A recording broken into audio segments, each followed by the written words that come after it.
Welcome back to Horror Drift Stories. Before we begin tonight's journey into the dark, feel free to share in the comments where you're listening from. I genuinely enjoy reading them. Now settle in and let the world fade away. Story 1. I've been told more than once that I'm a bit of a snoop. I don't really think that's fair. I prefer to call it curiosity. When you live in a neighborhood where every house looks almost the same, and every lawn is trimmed to the same careful height, it's only natural to wonder what's going on behind those doors. As a kid, while other children dreamed about flying or running at super speed, I used to wish for the power to freeze time, not to rob banks or cheat on tests. I just wanted to walk into people's houses and look around. I wanted to see how they lived when no one was watching. Now that I'm older, I understand how lonely suburbia can feel. The houses are close together, but the people inside them might as well be miles apart. Sometimes I'm grateful for that distance. I can come and go without anyone asking questions. Other times, the silence unsettles me. I think about how someone could die in one of these homes and no one would notice until the smell reached the street and the police showed up. The idea that entire lives can disappear without a sound both fascinates and terrifies me. To deal with that feeling, I started a small, strange hobby.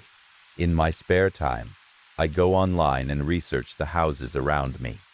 I scroll through Google Maps, Zillow listings, county property records, anything I can find.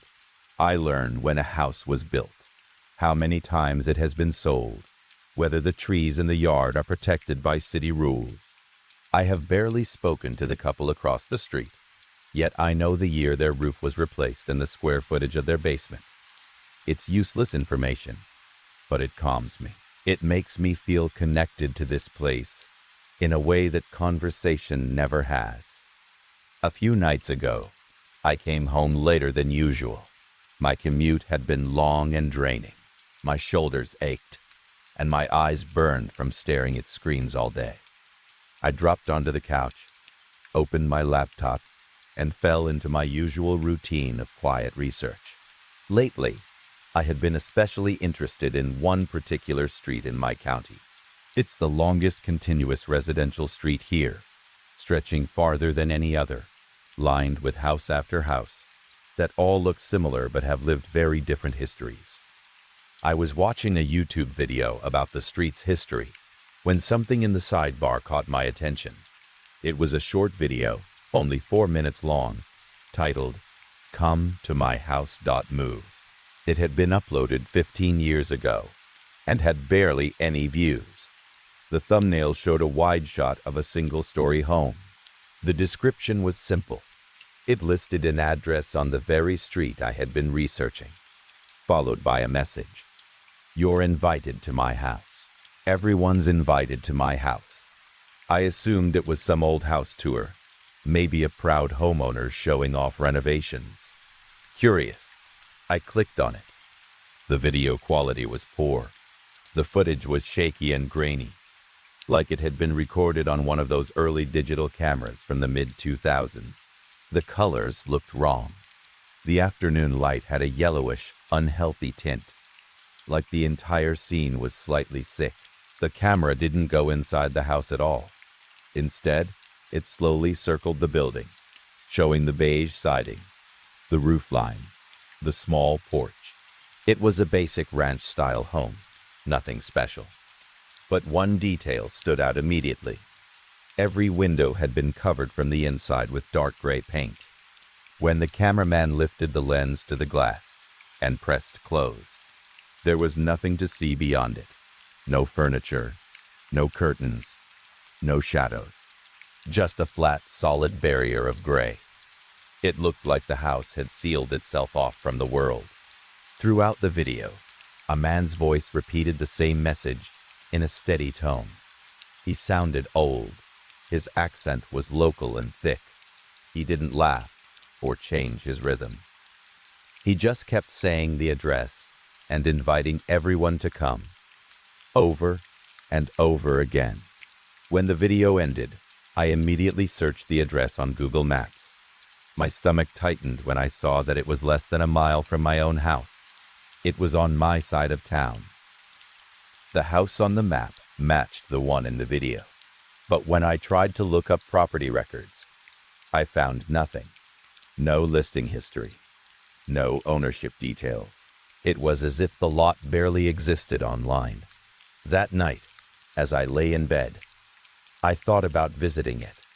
I'm not a social person. I don't knock on strangers' doors for fun, but the video bothered me. The man who recorded it probably wasn't living there anymore.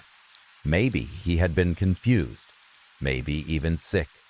Maybe the current owners didn't know their address was floating around online in such a strange video. The next day, before I could talk myself out of it, I decided to walk over. I loaded the video on my phone and, because it felt rude to show up empty-handed, I brought along a peace lily from my windowsill. When I reached the address, I had to stop and stare. The house from the video had looked normal. This one did not. The lawn was mostly dirt now, with patches of yellow weeds. The siding peeled in long strips. The walkway to the porch was cracked and uneven. I checked the curb number to make sure I wasn't mistaken. It was the same address. I set the peace lily on the bottom step and walked up to one of the windows. When I leaned forward and looked inside, I saw it again, that same flat gray paint, thick and solid, blocking everything. Suddenly, a sharp voice cut through the air. "Hey, you get away from there right now." I turned quickly. An older woman stood on the porch of the neighboring house, glaring at me. She waved her arms as if I were some animal digging through her trash. Embarrassed, I stepped back to the sidewalk.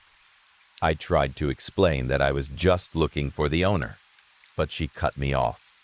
"I don't know nothing," she snapped, "and I don't like busybodies. Go on home and leave them alone." Her tone left no room for argument. I left, feeling foolish. It seemed obvious that no one lived there anymore. The house looked abandoned.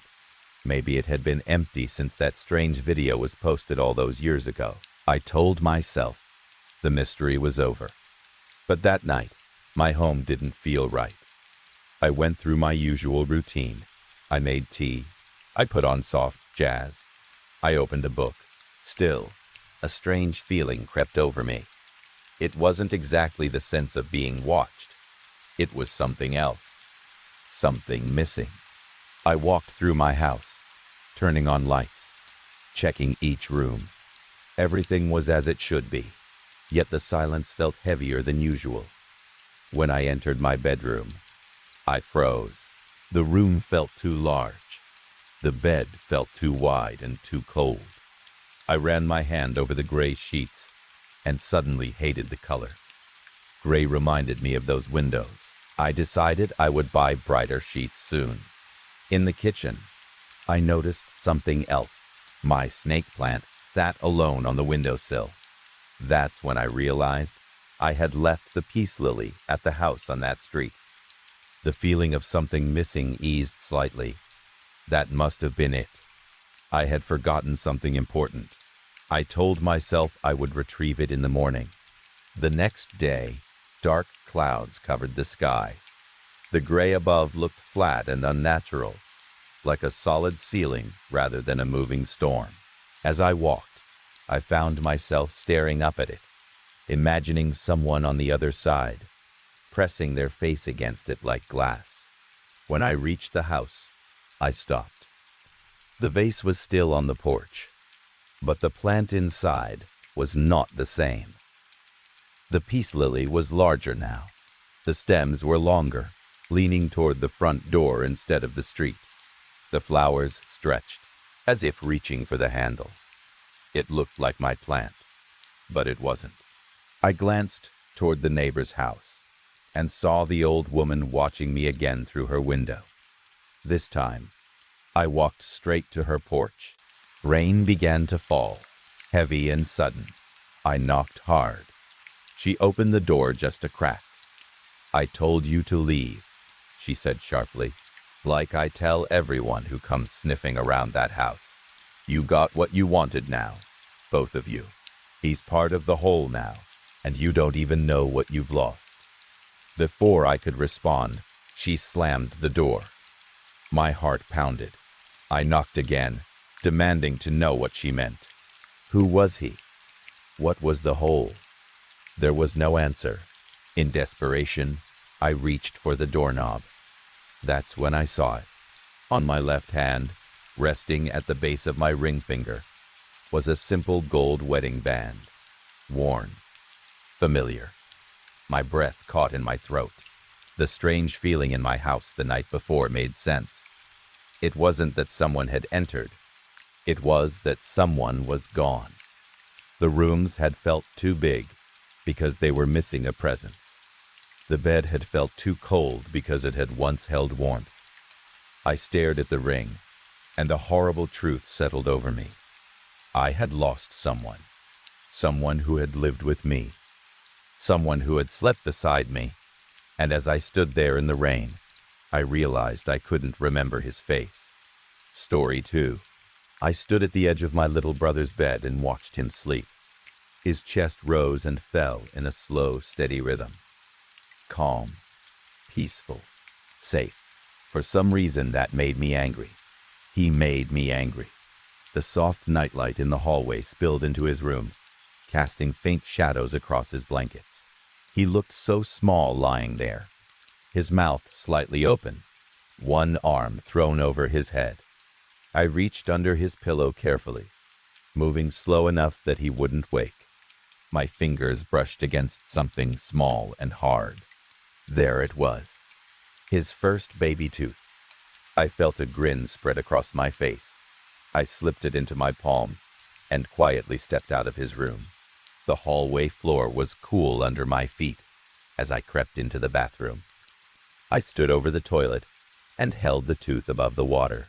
I pictured his face in the morning, the way he'd lift up his pillow, expecting money, the way his smile would fall when he found nothing. My heart jumped with excitement. I let go. The tooth dropped and hit the water with a tiny splash. Then I pressed the handle and watched it swirl away. Mission accomplished. I crawled back into my bed, satisfied, and drifted off to sleep. Sometime later, I woke to a faint sound. Creak. It came from my brother's room. Floorboards shifted softly. Someone was moving inside. I lay still, listening carefully. The sound moved slowly toward the back of the room, toward his bed. Then it stopped. I had to bite my lip to keep from laughing. The tooth fairy, I thought, searching for the missing tooth. Good luck. After a few seconds, the footsteps crossed the room again. I heard his bedroom door open with a soft click. Then it shut. That made me frown. I didn't think fairies used doors. The steps moved down the hallway, toward my room. They stopped outside my door. Then the knob turned. My door creaked open, and a rush of cold air swept across my face. I squeezed my eyes shut, pretending to sleep. My heart began to pound in my chest. Why was it here? I didn't have any baby teeth under my pillow. The footsteps came closer, slow, careful. They stopped right beside my bed. For a moment, there was silence. Then something slipped under my pillow. A hand. It searched quickly, swiping back and forth. When it found nothing, it pulled away. An angry voice muttered something I couldn't understand. The words sounded like a jumble of sharp, buzzing noises. Suddenly, I heard a loud hum all around me. Before I could react, something grabbed both of my arms and forced them down against the mattress. The grip was unbelievably strong. I opened my eyes. Two creatures stood on either side of my bed, each holding one of my arms. They were about the size of pit bulls. Their bodies looked like giant wasps, thick and striped, with clear wings that vibrated so fast they blurred. But their heads were human, completely human. Their faces were blank, their eyes wide and unblinking. Thick muscles bulged under their skin as they pinned me down. I tried to scream. Nothing came out. At the foot of my bed, something moved. Another one climbed onto the mattress. This one was smaller, about the size of a child. It carried a leather bag slung across its shoulder. It crawled between my feet and sat back on its knees. Then it opened the bag. My heart slammed against my ribs as it pulled out a syringe. "Wait," I tried to say. The word barely left my lips. The fairy held the syringe up and pressed the plunger slightly. A thin stream of liquid sprayed into the air. It tapped the side of the barrel to remove the bubbles. Then it crawled forward and straddled my legs. The needle hovered over the inside of my elbow. I tried to jerk away. I couldn't move. The needle pierced my skin. A sharp sting shot through my arm. As the liquid entered my body, a warm burning sensation spread outward, crawling through my veins. When the fairy pulled the needle out, the two creatures holding me let go and lifted into the air, hovering near the ceiling. I tried to sit up. I managed to lift my head a few inches before collapsing back onto the pillow. I tried again. I barely moved. The third time, I realized I couldn't move at all. I was completely paralyzed. Panic exploded inside me. I tried screaming for my dad, but my mouth wouldn't cooperate. My chest rose and fell in shallow breaths, but no sound escaped. The smaller fairy calmly reached back into its bag. It pulled out a pair of needle-nose pliers. That's when I understood. My eyes widened, and I shook my head as much as I could. I tried to beg with my eyes. The fairy didn't react. It leaned forward and used its fingers to peel back my lips. Cool air rushed over my gums. It peered inside my mouth like a dentist examining a patient. Then it slid the metal pliers between my teeth. The cold metal scraped against enamel as it searched for a grip. Finally, it clamped down on one of my back teeth. The pressure started immediately. I felt the pliers squeeze tighter. A dull ache built inside my jaw. The fairy began to wiggle the tool back and forth. Pain spread through my gums, deep and throbbing. I made a weak, choking sound. The fairy ignored it. The pliers twisted again. There was a horrible crunching noise inside my head, like something grinding against bone. Every nerve in my body screamed, but I couldn't move. The fairy's face tightened in concentration. It pulled harder. Pain shot through my skull. Black spots danced in my vision. I tasted blood, thick and metallic, pooling in my mouth and sliding down my throat. The pliers twisted once more. There was a sharp pop. Agony exploded through my head. My stomach lurched. My thoughts blurred into white noise. Then I heard a small, clean click, and everything went dark. When I woke up, sunlight poured through my window. My head felt like it was splitting in two. Each heartbeat sent a spike of pain through my skull, like an ice pick stabbing again and again. I slowly lifted my head. The sheets were soaked in blood. That's when I screamed. My dad burst into the room. His face turned pale as he saw the mess. He wrapped me in a towel and rushed me to the car, speeding to the emergency room. The doctors didn't understand. They examined my mouth again and again. One of my back teeth had been ripped out completely, root and all. The damage to my gums looked violent and unnatural. When I told them what happened, they exchanged looks. No one believed me. They blamed it on sleepwalking or some kind of accident. But I knew the truth. It didn't stop. For the next 8 years, they came back. Not every night. Sometimes months would pass without a visit, just long enough for me to start believing it was over. Then I'd wake to the creak of floorboards, the buzz of wings, the cold rush of air, the syringe, the pliers. One by one, my teeth were taken. Dentists were confused. Specialists ran tests. My father spent thousands trying to figure out what was wrong with me. I stopped sleeping properly. I kept the lights on. I pushed dressers against my door. None of it mattered. They always got in. On my 21st birthday, the final tooth was pulled. When I woke in a hospital bed this time, there was nothing left in my mouth, just swollen gums and stitches. Eventually, I was fitted for dentures. For the first time in years, I felt relief. No more teeth, nothing left for them to take. I thought it was over. For a while, it was quiet. No buzzing, no footsteps, no shadows at my door. I began to sleep through the night again. I began to feel almost normal. Then, a few weeks ago, I woke to a familiar creak in the hallway. My blood ran cold. The buzzing returned, low and steady. I lay frozen in my bed as my bedroom door slowly opened. They hovered at the foot of my bed once more. The smaller one stepped forward. It didn't carry pliers this time.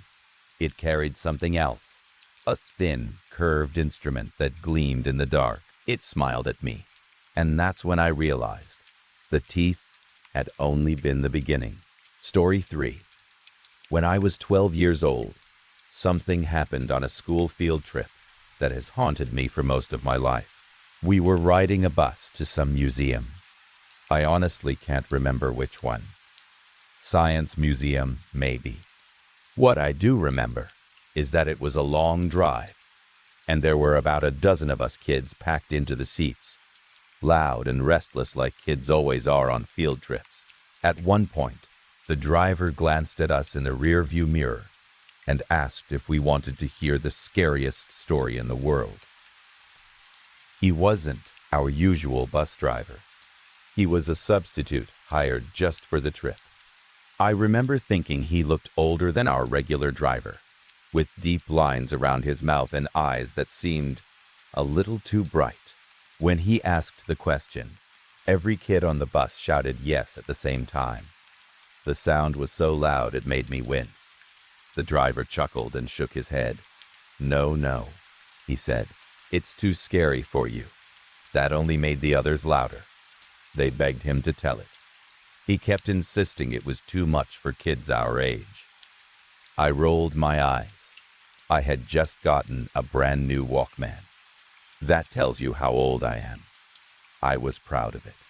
While the others leaned forward, ready to listen, I slipped my headphones on and pressed play. I don't even remember what tape I was listening to. Something loud enough to drown out the noise. Right before I turned up the volume, I heard the driver say, "This story starts on a county road." Then, I tuned him out completely. By the time my tape clicked and stopped at the end, the bus was quiet. Not normal quiet. Dead quiet. I pulled off my headphones and looked around. Every single kid was staring forward, their faces pale, mouths slightly open. No one was whispering. No one was laughing. No one was even fidgeting. I turned around in my seat to look at my best friend, Isaiah, who was sitting behind me. "Hey," I said, "what's going on?" He looked at me slowly. His eyes seemed unfocused, like he was looking through me instead of at me. "You okay?" I asked. "Why's it so quiet?" Somewhere near the front, I heard a whisper. "Don't tell him."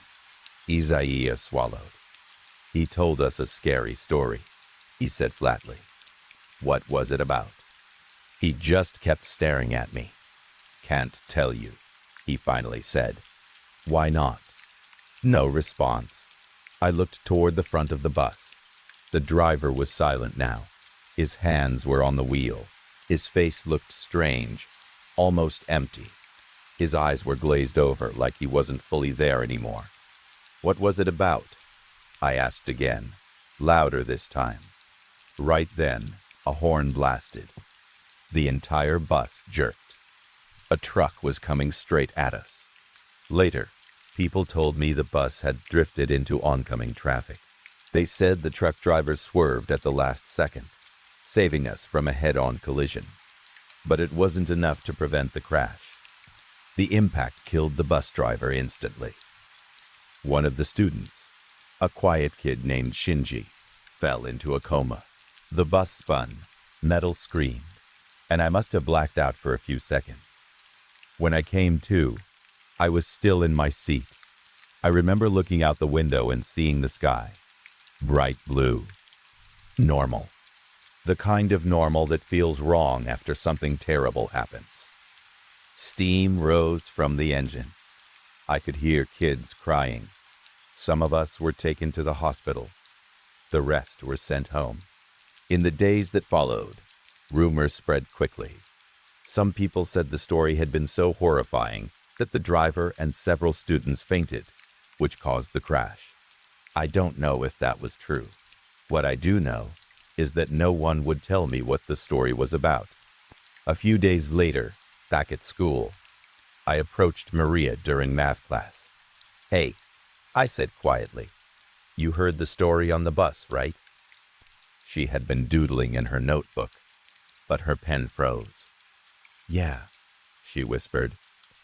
"Was it really that scary?" She nodded. "The scariest story you ever heard." She closed her notebook, stood up, and moved to a different desk. "I don't want to talk to you, Joshua," she said loudly. A few kids snickered. My face burned. I tried asking others. No one would tell me anything, not even Isaiah. One day I snapped at him. "Just summarize it," I said. "You don't have to tell the whole thing. What was it even about?" He shook his head. "I'll tell you when I'm 55. 55? I shouted. "Are you serious?" "I don't want to think about it," he said. "Just let it go." That secret nearly ruined our friendship, but over time, I accepted that whatever they had heard was locked away for good. Still, the mystery stayed with me for decades. Last year, I noticed something strange in my Google Calendar.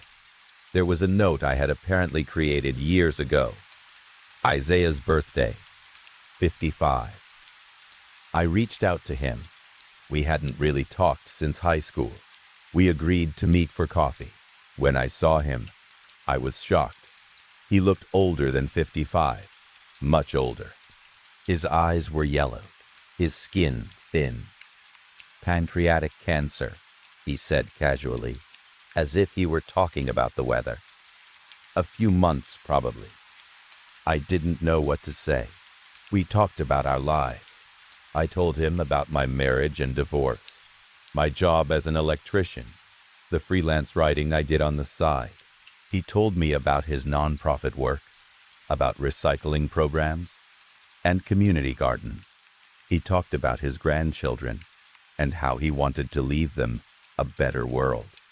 Then, as I started to bring up old school memories, he raised a hand. "Before you ask," he said, "I'm not telling you that bus story." "Come on," I said softly. He shook his head. "Every one of us who heard it wishes we hadn't," he said. "Trust me, don't ask." It was one of the saddest goodbyes I've ever had. I knew I wouldn't see him again. After that, I finally decided to let it go. Until yesterday. Yesterday, by complete accident, I finally heard it. I was at a local bar when I overheard a woman at the next table say, "We were all telling scary stories." And the driver said, Do you want me to tell the scariest story ever? My heart stopped. I turned to look. It was Maria. Older now, of course. But I recognized the curve of her smile, the way her curly brown hair framed her face. I moved closer without thinking. The bar was loud, and I missed part of what she said. It's all true, she was saying. Shinji fell into a coma. Devon's stepfather stabbed him. Mitsuko died at her wedding when the cake dowel went through her eye. People at her table gasped. Everything happened exactly like the driver said, she continued. Isaiah was 55 when the cancer got him. He and I were the last two. My stomach dropped. There was one kid on the bus who wasn't listening, she said more quietly. The driver saved him for last and said, Joshua dies 3 days after he hears this story. The world seemed to tilt. And then the truck hit, she said, just like he said it would. Poor Shinji went into his coma.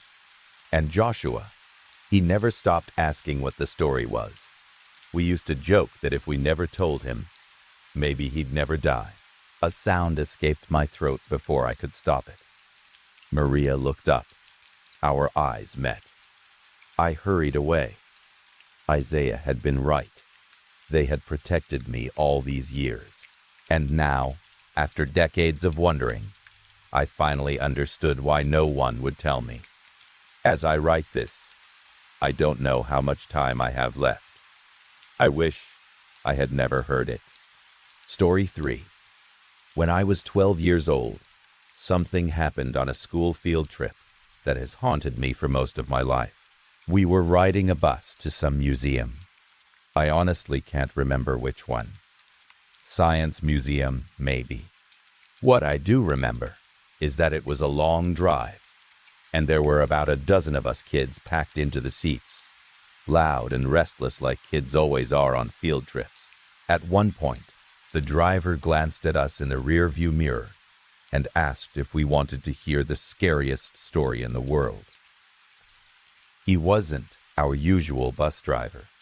He was a substitute hired just for the trip. I remember thinking he looked older than our regular driver, with deep lines around his mouth and eyes that seemed a little too bright. When he asked the question, every kid on the bus shouted yes at the same time. The sound was so loud it made me wince. The driver chuckled and shook his head. No, he said. It's too scary for you. That only made the others louder. They begged him to tell it. He kept insisting it was too much for kids our age. I rolled my eyes. I had just gotten a brand new Walkman. That tells you how old I am. I was proud of it. While the others leaned forward, ready to listen, I slipped my headphones on and pressed play. I don't even remember what tape I was listening to. Something loud enough to drown out the noise. Right before I turned up the volume, I heard the driver say, "This story starts on a county road." Then, I tuned him out completely. By the time my tape clicked and stopped at the end, the bus was quiet. Not normal quiet. Dead quiet. I pulled off my headphones and looked around. Every single kid was staring forward, their faces pale, mouths slightly open. No one was whispering. No one was laughing. No one was even fidgeting. I turned around in my seat to look at my best friend, Isaiah, who was sitting behind me. "Hey," I said, "what's going on?" He looked at me slowly. His eyes seemed unfocused, like he was looking through me instead of at me. "You okay?" I asked. "Why's it so quiet?" Somewhere near the front, I heard a whisper. "Don't tell him." Isaiah swallowed. "He told us a scary story," he said flatly. "What was it about?" He just kept staring at me. "Can't tell you," he finally said. "Why not?" No response. I looked toward the front of the bus. The driver was silent now. His hands were on the wheel.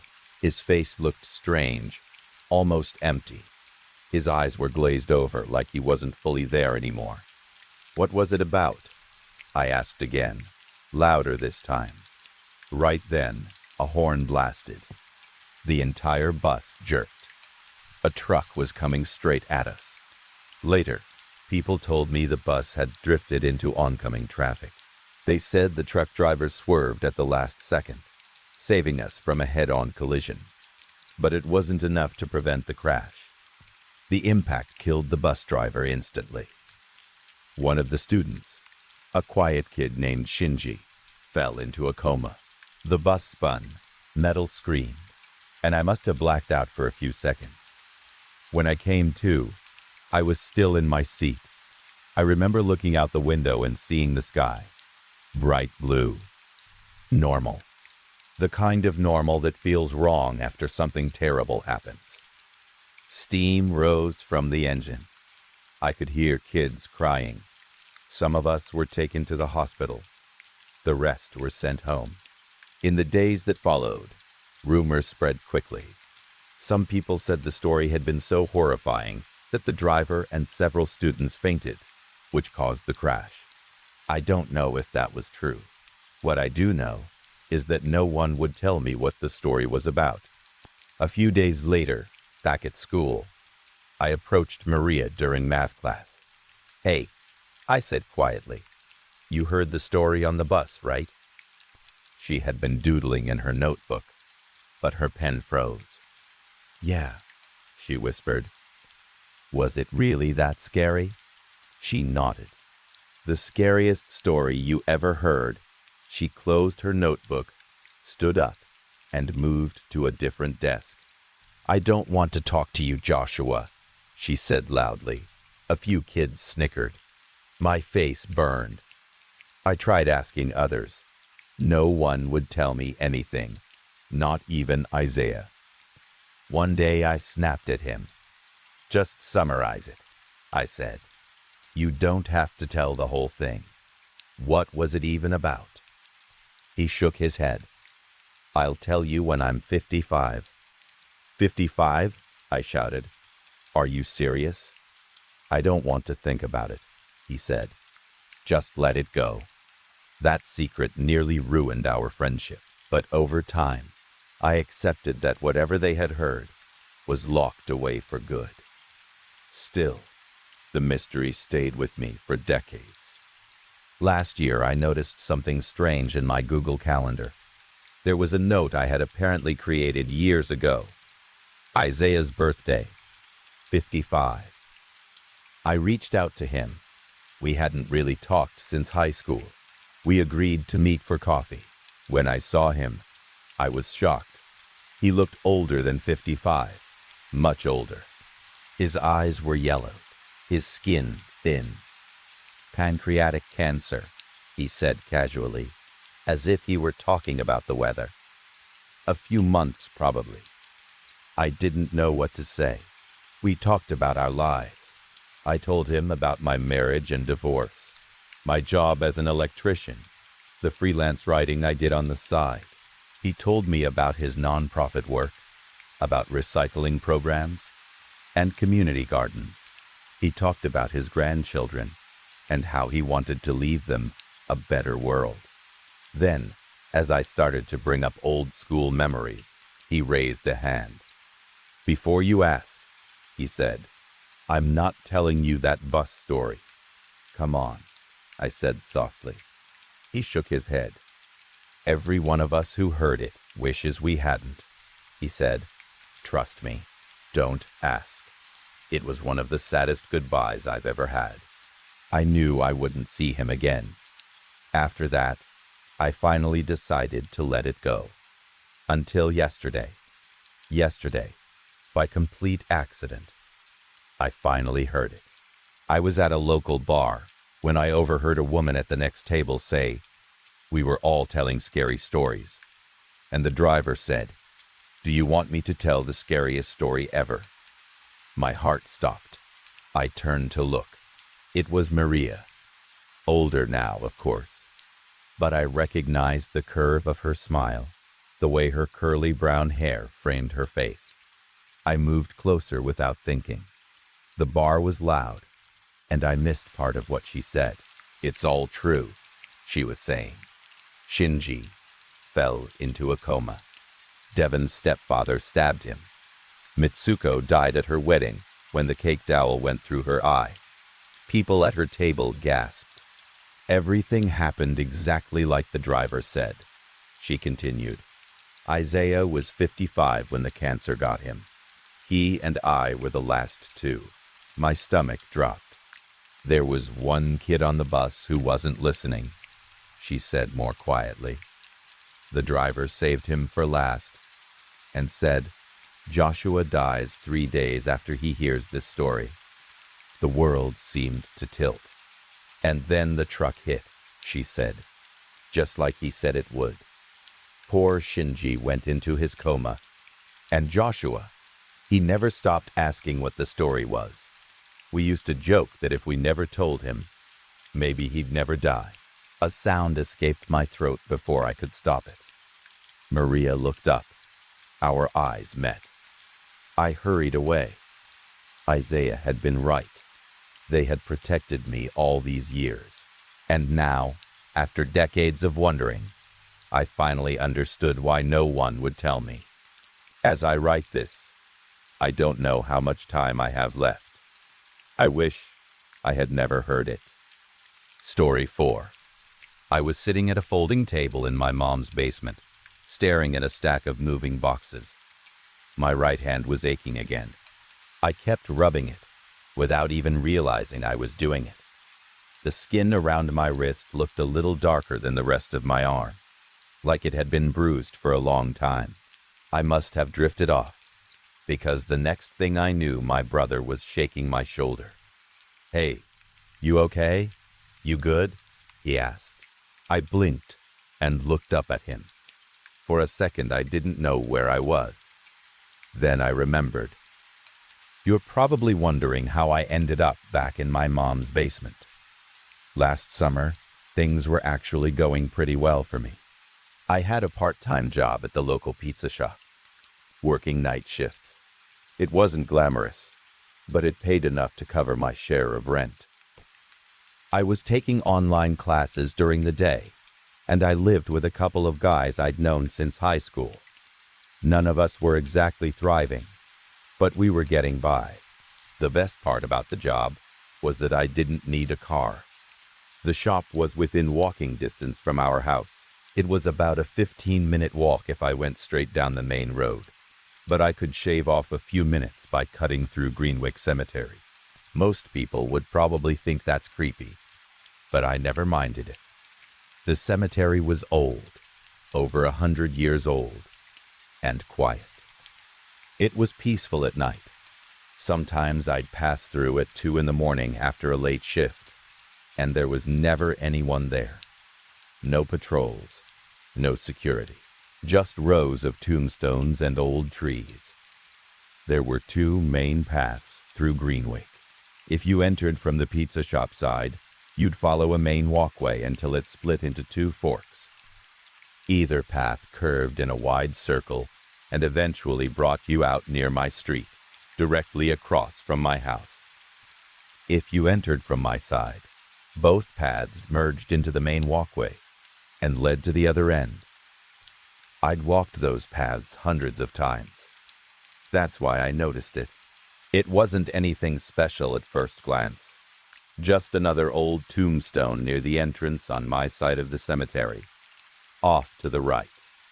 It was about 2 feet tall, rounded at the top, light gray, and worn down by time.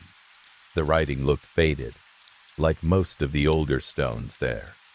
Normally, I wouldn't have thought twice about it, but I didn't remember seeing it before, and I always looked at the tombstones. At first, I thought I misread it. The main lettering, where a name should have been, looked strange. In the dim evening light, it almost seemed to say something unusual. It looked like it said, "Beware." I rubbed my eyes and stepped closer. It was already getting dark, and I couldn't see clearly. I pulled out my phone to use the screen as a light. That's when I noticed the time. 8:42 p.m. Shit, I muttered. I had about 15 minutes before my shift started. I didn't have time to stand there and analyze a weird tombstone. I hurried off to work, but the words stuck in my head. Beware. After my shift ended, I walked back toward the cemetery entrance near the pizza shop side. I felt strangely excited. Now I could actually take a closer look at it. I went straight to where I remembered it being near the exit by my house. It wasn't there. I stopped. Maybe I had taken the other fork earlier and just mixed it up in my head. I crossed to the other path and walked to the same general spot. Nothing. There was no stone like the one I'd seen. I stood there for a moment, confused. Had I imagined it? Was I just tired from work? When I got home, I couldn't stop thinking about it. I lay in bed scrolling through my phone, searching cemetery records. I looked up names that might look like Beware in faded letters. Ben Ware, Ben Wall, Beatrice, anything buried in Greenwick Cemetery. Dozens of results came up. Some even had photos of the tombstones attached. None of them matched. The next day, I had off, so I didn't go back. But the following night, when I headed to work again, I felt uneasy before I even reached the cemetery gate. Something told me not to go through it. Just take the long way, I thought. But I didn't listen. I stepped onto the left path this time, telling myself I'd pay attention to every single stone. The path curved and eventually merged into the main walkway leading toward the pizza shop side. And that's when I saw it. There was no way. The same rounded top, the same light gray color, and carved clearly into the stone were the words, B-E-Ware. My stomach dropped. It had been near the entrance by my house before. There was no way it could have moved across the cemetery, unless this was a different stone. I stepped closer. The word Beware was sharp and clean, much clearer than I remembered. Beneath it, there was more writing, but it was covered in dirt. I crouched down and brushed away the soil with my hand. My fingers were trembling. The first word appeared. What? I swallowed and brushed more dirt aside. What happens above? It was too dark to see the rest. I pulled out my phone and switched on the flashlight. This is where my memory gets strange. I can't remember if I turned on the flashlight first, or if I dropped my phone before I could aim it properly. All I know is that my phone slipped from my hand and landed on the grave itself. Ugh! I snapped in frustration. The flashlight shone upward from the ground, casting long shadows over the stone. The dirt was fully cleared now. The full message read, "What happens above stops below." A chill ran through me. My first instinct was to run. I bent down to grab my phone. The bright beam blinded me for a second, leaving spots in my vision. I picked it up and started to stand. That's when my arm jerked forward. I couldn't see clearly, but I felt it. My hand wasn't free. It was inside the ground. Cold, wet dirt pressed against my skin, up to my wrist. Panic exploded in my chest. I pulled back hard. Instead of coming free, my arm sank deeper. The soil felt loose, like thick mud, and it swallowed me up to my forearm. I screamed. I yanked again, harder. The dirt tightened around me. It felt like something was pulling from below. I kept screaming. Then I heard a voice. "Are you okay?" I froze. "Do you need help?" An old man stood a few feet away. He had a scraggly gray beard and tired eyes. I blinked. The sky was bright. Daylight. I looked down at my arm. It was covered in dark mud up to my elbow, but it was no longer buried. I was standing near the entrance of the cemetery, on my side. How long was I here? I asked. My voice sounded hoarse. What time is it? The old man looked confused. It's almost noon, he said. Noon. I had gone to work the night before. I had no memory of leaving the cemetery. I ran home without another word. I locked the door behind me. I called into work and told them I was sick. Eventually, they stopped putting me on the schedule. I never told my roommates what happened. How could I? It sounded insane, but things didn't go back to normal. For weeks, I could barely get out of bed. When my phone lit up, I would see something on the wall, a shadow shaped like a tombstone, just for a split second. Every time, it only appeared when the screen flashed on. So I turned my phone off completely. My roommates grew concerned. I stopped going to class. I stopped leaving the house. Eventually, I packed up my things and moved back in with my mom. Now I sit in her basement, surrounded by boxes, rubbing my right hand. Sometimes, when I close my eyes, I can still feel the dirt. Cold, heavy, waiting. I never went back to Greenwick Cemetery, and I never will. Some secrets, I guess, are meant to stay buried. Story 6. To be honest, the tunnel itself wasn't impressive. That's normal for urban exploring. Most places are just empty concrete and old trash, and you leave wondering why you even bothered. This one had a dead end and nothing but rubble and debris. I don't know what I expected to find, but I did find something. And it didn't feel like a discovery. It felt like a warning. Nothing about this obsession is pleasant anymore. Not the crawling through broken places, not the quiet adrenaline, not the way it follows you home. I keep telling myself I'm going to quit soon. I've said it so many times, it barely sounds real. The tunnel was like a concrete throat that the earth had tried to swallow. Vines and weeds crowded the entrance, and once I stepped inside, the outside world disappeared fast. My footsteps echoed. The beam of my flashlight caught wet stains on the walls and puddles along the floor.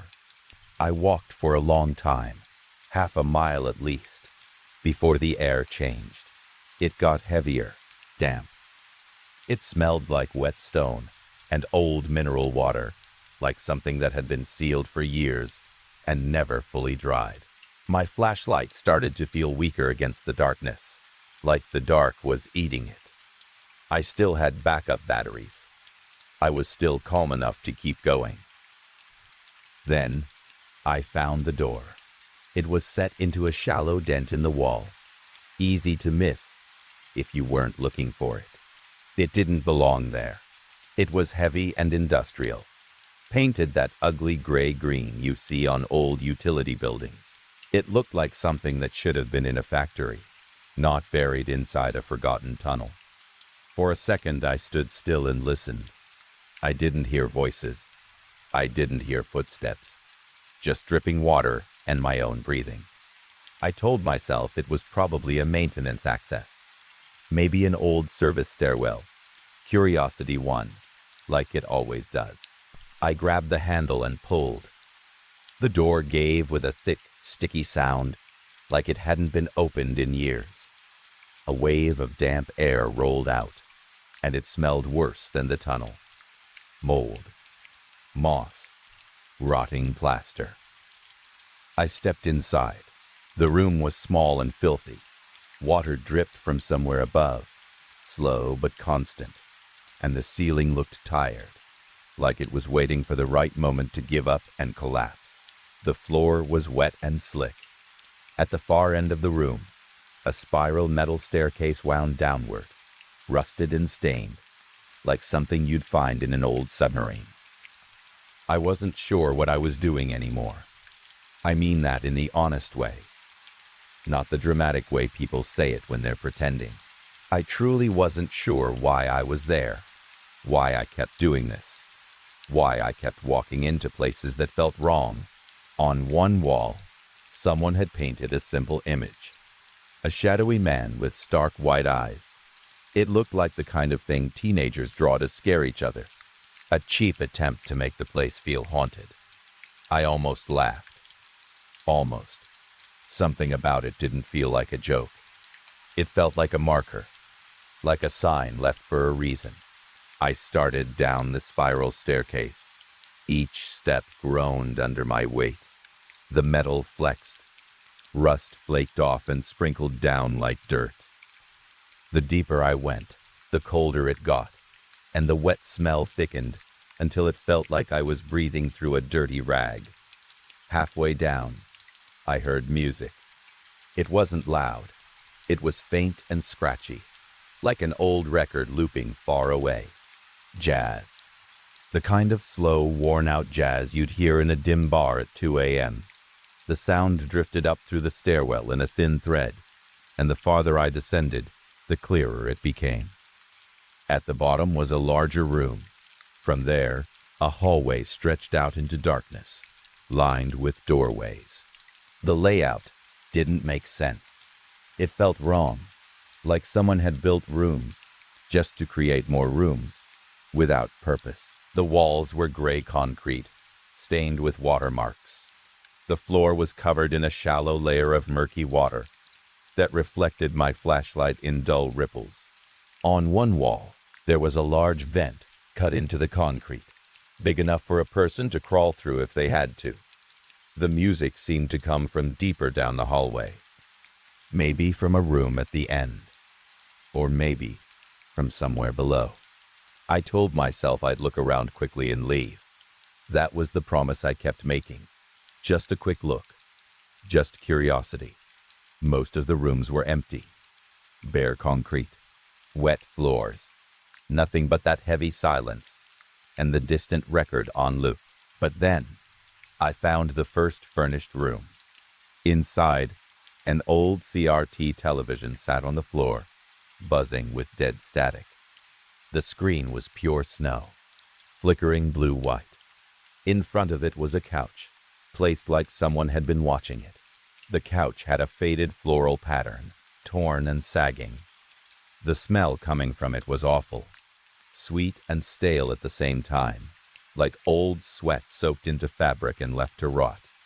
Standing in the doorway made my stomach tighten. My body wanted me to back up, but the jazz record kept pulling me forward. I moved on and found another room almost directly across the hall. This one had a dining table, a vintage-looking table, dark wood, scratched and swollen from moisture. 6 chairs were placed around it, but not casually. They were arranged too neatly, too evenly spaced, like someone had measured them. I stepped closer, and one of the chairs rocked. Just a small movement at first, then it rocked again, harder, and then it tipped over. It hit the floor with a sharp crack and kept twitching, jolting slightly as if something invisible was still pushing it, like a foot tapping, like hands testing it. I stopped breathing. I'm not someone who believes in ghosts. I've always been the person who looks for wires and tricks and drafty airflow and rats. But my brain couldn't find an explanation that made sense. The air wasn't moving like that. The floor wasn't shaking. I backed out into the hallway. Behind me, in the dining room, another chair fell. I didn't turn around. I didn't want to see it happen. I didn't want to confirm it. And I didn't want to go back the way I came, because the thought hit me all at once. What if I wasn't alone? What if someone was down here with me, watching, waiting, moving things just to steer me where they wanted me to go? I had pepper spray on me. That was my only protection. I wasn't carrying anything else. Anything bigger could get me into trouble if I got caught somewhere I wasn't supposed to be. Pepper spray felt like the best balance between safety and not looking like I came to hurt anyone.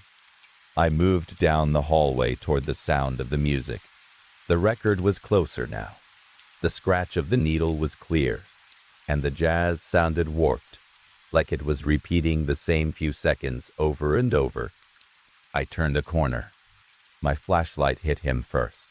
A man, at least the shape of a man, sat perfectly still on a simple dining chair, facing the gray concrete wall. His back was to me. His posture was straight, too straight, like a mannequin. In the opposite corner of the room, a gramophone sat on a small table, its horn angled upward. The record spun. The needle crackled. I froze.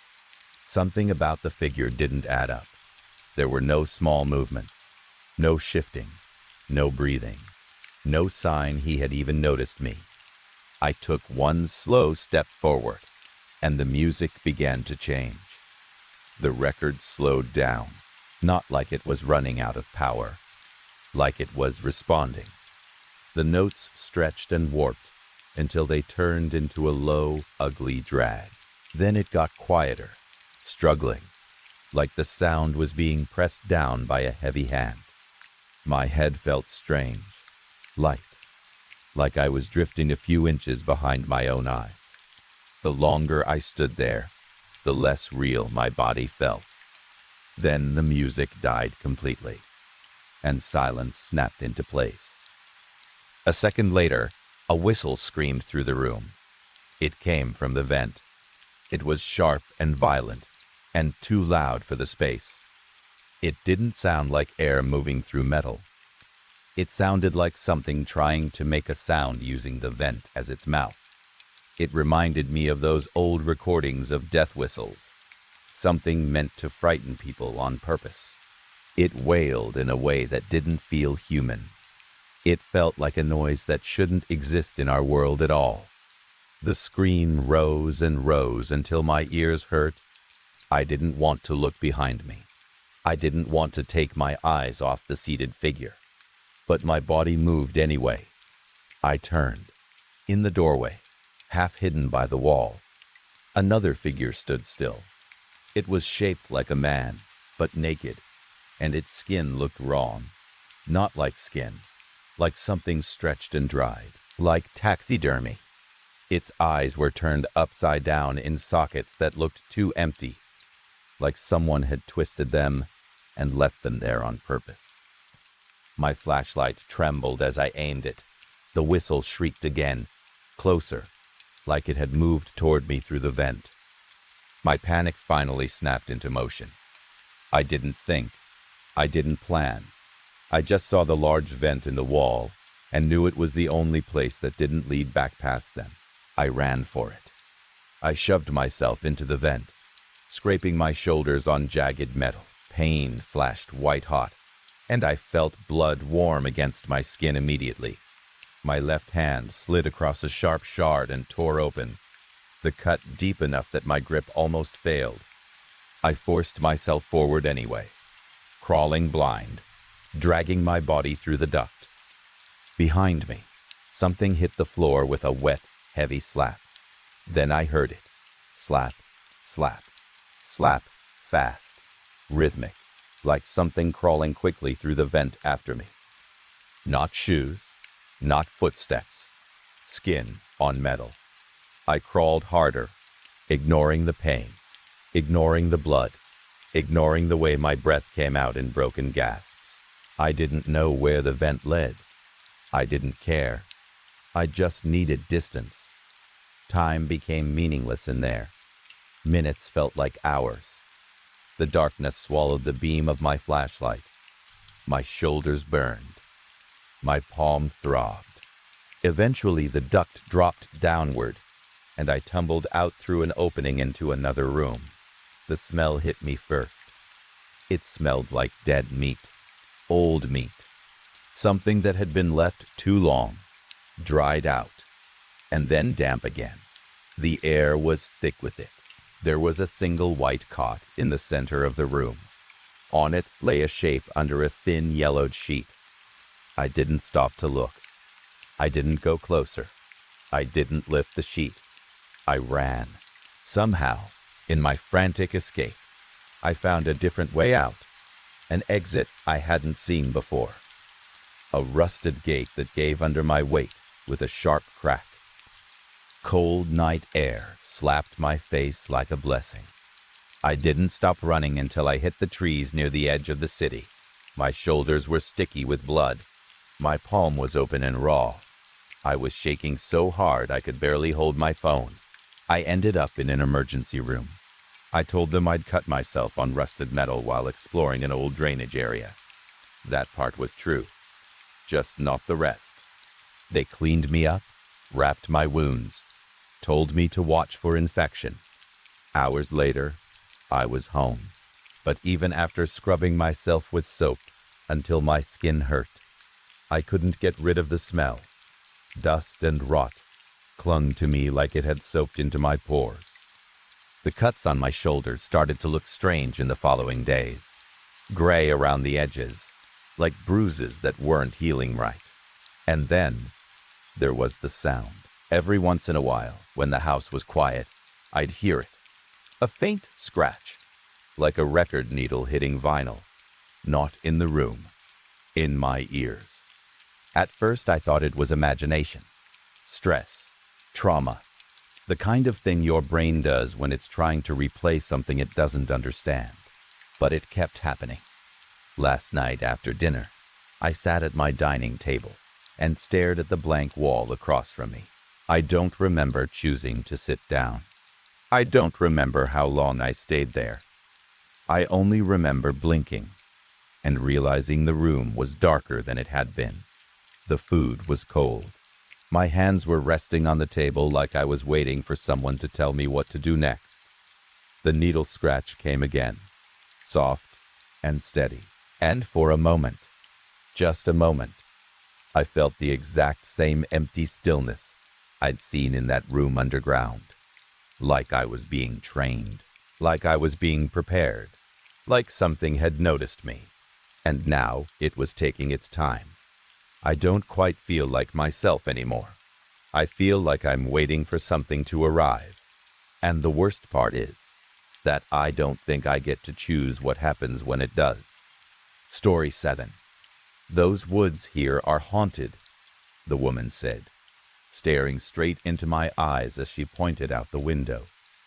They took my husband, gray-haired, thin in that fragile way people get when life has worn them down. But her mind seemed sharp, almost too sharp. She didn't sound confused. She didn't sound like she was performing. She sounded like someone stating a fact she'd had to repeat so many times, it no longer felt dramatic. I believed that she believed it.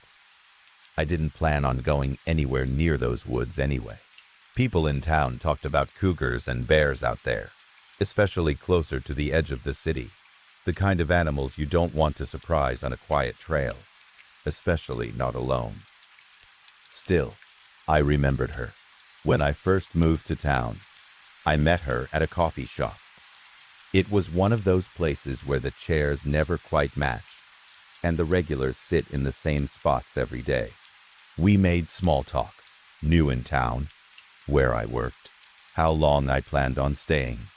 Then her tone shifted, and she leaned forward like she was sharing something important. "There's one place you don't go," she said. "A stretch of woods north of here, a few kilometers from your place. Don't stop there. Don't walk there.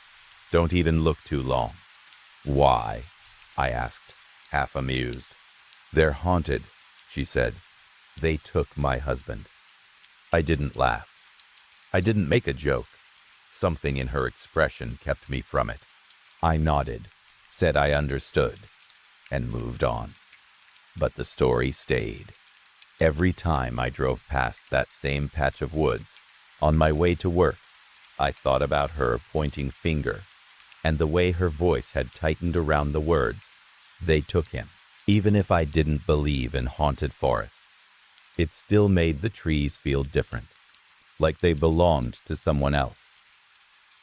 The first time I drove that highway after dark, that was when it happened. My shift ran late. By the time I left work, the sun was already down. The parking lot where I'd left my car looked empty and exposed under the night sky. The kind of place where every sound feels louder. I got in, started the engine, and pulled onto the road. The highway was dim, the painted lines barely visible ahead. The woods ran alongside it like a long, uneven wall. About halfway home, I saw flashing lights, emergency lights. A vehicle was pulled over on the side of the road, not fully off the pavement. The driver's door hung open, and the interior light was on inside the cab. The lights were blinking fast enough to feel urgent, like the car was yelling for help into the night. My first thought was that someone was hurt, slumped over the wheel. Maybe a medical emergency. Maybe an accident I couldn't see from the road. I pulled over behind it and turned on my own emergency lights. I switched on my cabin light and dug around under the passenger seat for my flashlight. Then I stepped out, leaving my own door open in my hurry. The moment my feet hit the ground, the night felt colder. I walked quickly to the other vehicle.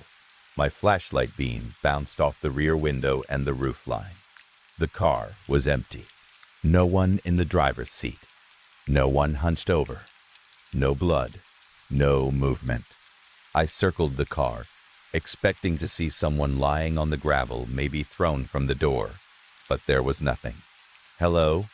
I called out. "Is everyone all right?" No answer.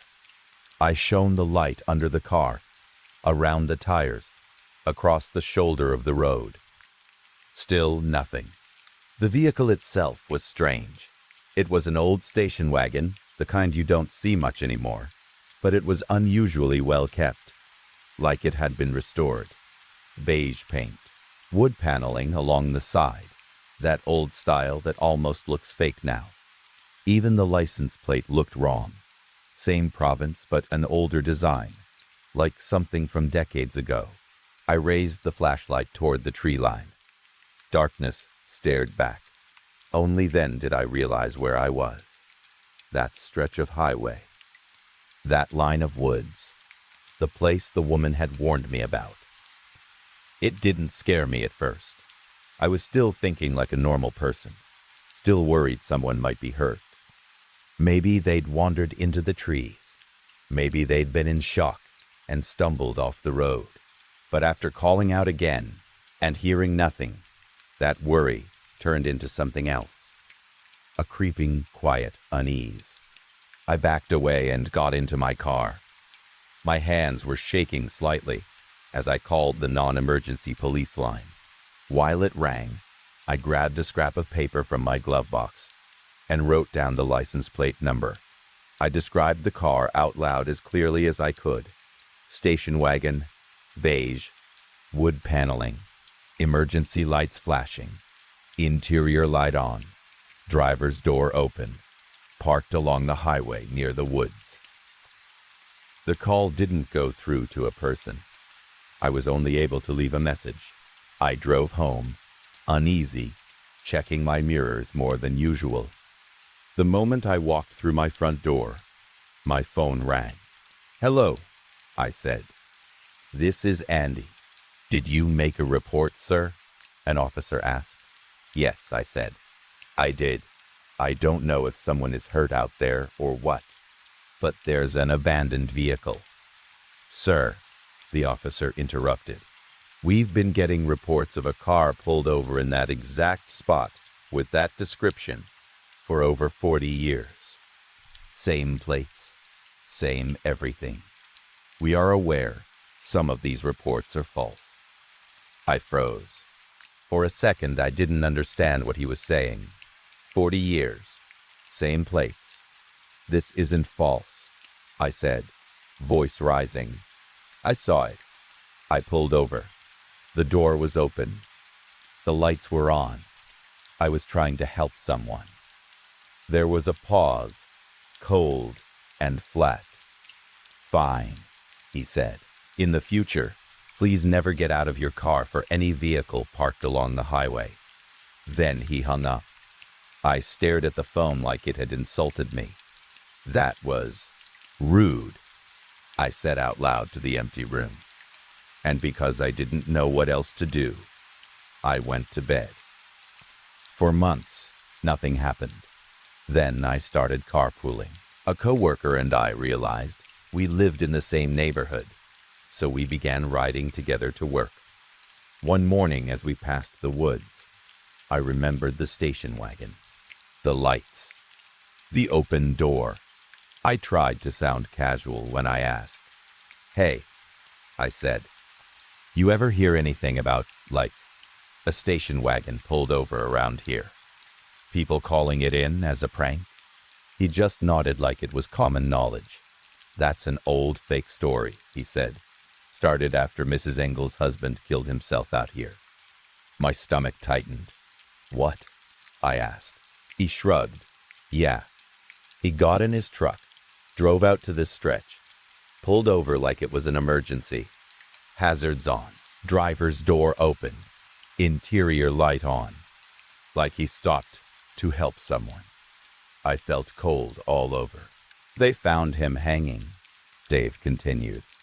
"Eyes on the road, like 5 kilometers into the woods. Took a while to locate him. After that, the police started getting calls about a station wagon being pulled over in the same spot. Hazards on, door open, interior light on. Same license plate every time. It spooked people, but then they figured out the calls were coming from Mrs. Engel's house." His tone stayed casual, like this was just local gossip. "She lived alone after he died," he said. "I guess she went kind of crazy, kept calling it in. I didn't say anything. My thoughts were too loud." That night I rode passenger with Dave as we drove home. The sun set early, and the highway turned into a narrow ribbon of darkness. I kept looking toward the woods, waiting for that flash of blinking lights to appear. I kept imagining the station wagon half in the lane, the door sticking out like a trap. Dave kept talking. "You know what's weird?" he said. "Mrs. Engel never believed her husband killed himself. Said it didn't make sense. Why would he leave his lights on and the door open if he was planning to die? She thought he stopped for someone, like he saw something out here." I swallowed hard, staring straight ahead. "They didn't find evidence of anyone else," Dave added. "No other tracks, no signs of a struggle, just his. Like he walked into the woods, and that was it." The memory of that night hit me like a wave. My own hazards flashing behind the wagon, my own driver's door open, my own interior light on while I searched for my flashlight. I had done the exact same things, like I'd been following instructions I didn't even know I was being given. As we pulled into our neighborhood, I managed to say, "Yeah, man, that's messed up." I didn't tell him what I'd seen. I didn't tell him I'd stopped for the wagon with the same description, the same plates, the same wood paneling, the same open door, like a mouth waiting. Weeks later, Dave brought it up again, like the story wouldn't leave him alone. "You know what I remembered?" he said one morning as we passed the woods. Apparently, Mr. Engel reported seeing that station wagon a few years before he died. Same spot, same deal. Hazards on, door open, interior light on. He told people he got out to check it, but nobody was there. My hands tightened on the steering wheel. Dave kept going, unaware. His wife probably connected it to his death, he said. Like she thought the wagon had something to do with it. Makes sense why she kept calling it in afterward, you know. I felt my scalp prickle. Goosebumps rose on my arms. I didn't look toward the woods. I didn't let myself, because my mind kept replaying one part over and over. He got out to check. He got out. And then they found him 5 kilometers inside the trees. I could feel the older woman stare again, like she was standing beside me in the car. "Those woods are haunted. They took my husband." Now I understood what she meant. Not in a ghost story way, in a warning way. A rule. Don't stop. Don't get out. Don't follow the lights. My thoughts turned dark all on their own. They could take me.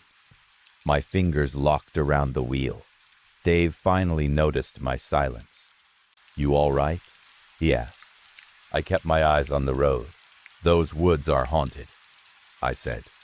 Dave laughed, quick and easy, like I'd told a joke. But I wasn't joking. And the worst part was this. As we drove past, I didn't need to look to know exactly where the wagon would be if it decided to show up again. I could feel that spot on the highway like a bruise, like the road remembered, like it was waiting. Story 8. I dreamed about it again last night. It's strange how memory works. Years can pass without a single thought about something that once changed your entire life. You'd think I would have replayed that day every hour since it happened. You'd think it would sit in my mind like a constant echo. But when survival becomes your only goal, your brain does what it has to do. It pushes things aside. It locks doors and throws away keys. Still, sometimes the lock slips. It was the day before my 13th birthday. Mom always went overboard for birthdays. I didn't fully understand it when I was younger, but I do now. Dad had left when I was 6. Just packed up one day and never came back. No long goodbye. No explanation that made sense. After that, birthdays became Mom's way of proving something. Maybe to us, maybe to herself. She cleaned the house until it shone, and threw parties that felt bigger than our small apartment could hold. That year was no different. We were in the middle of cleaning when everything changed. Mom had a way of making chores feel like a game. She used to say that because she hated cleaning so much, she knew we would too. So she made it fun so we'd actually help. I remember rolling my eyes at her when she'd turn up her old 90s playlist, as loud as the neighbors would tolerate. She'd grab the mop like it was a microphone stand and sing at the top of her lungs. Looking back now, I'd give anything to hear that noise again. In the dream last night, it wasn't the chaos or the fear that stood out. It was her face. Her smile was huge. Her eyes sparkled like they were lit from inside. She was singing something by Britney Spears, completely off-key, swinging the mop like she was on stage. Her hair was damp from sweat, strands sticking out everywhere. She had worked so hard to get the apartment ready for my party. I don't think she had ever looked more beautiful. And then she was gone. Not slowly, not fading. 1 second she was laughing, the mop sliding across the floor. The next second there was nothing there. The mop fell and hit the ground with a sharp clatter. The space where she had been shimmered, faintly, for just a second, like heat rising off pavement. Then it was empty. For a few heartbeats, I thought I had blinked at the wrong time, that she had ducked into another room, that I'd somehow missed something obvious. But the apartment was silent. Then the voice came. It didn't come from a speaker. It didn't echo from outside. It didn't even feel like it traveled through the air. It just was, everywhere at once.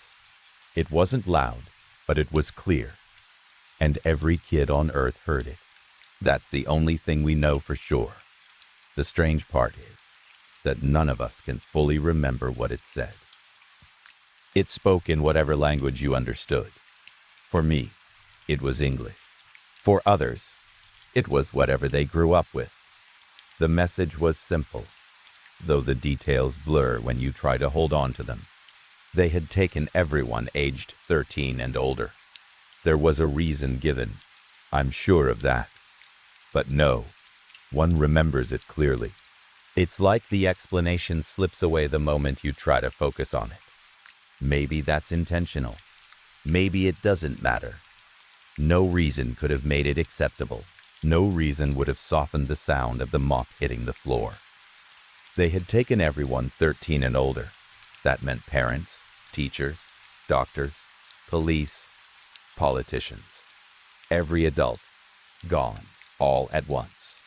I don't remember what I did on my birthday the next day. I don't remember if I cried or screamed or sat in silence. I don't remember if anyone even said the word birthday. I've never celebrated it since. How do you celebrate the day after the anniversary of the disappearance of every adult on Earth? And how close was I? Less than 24 hours from turning 13.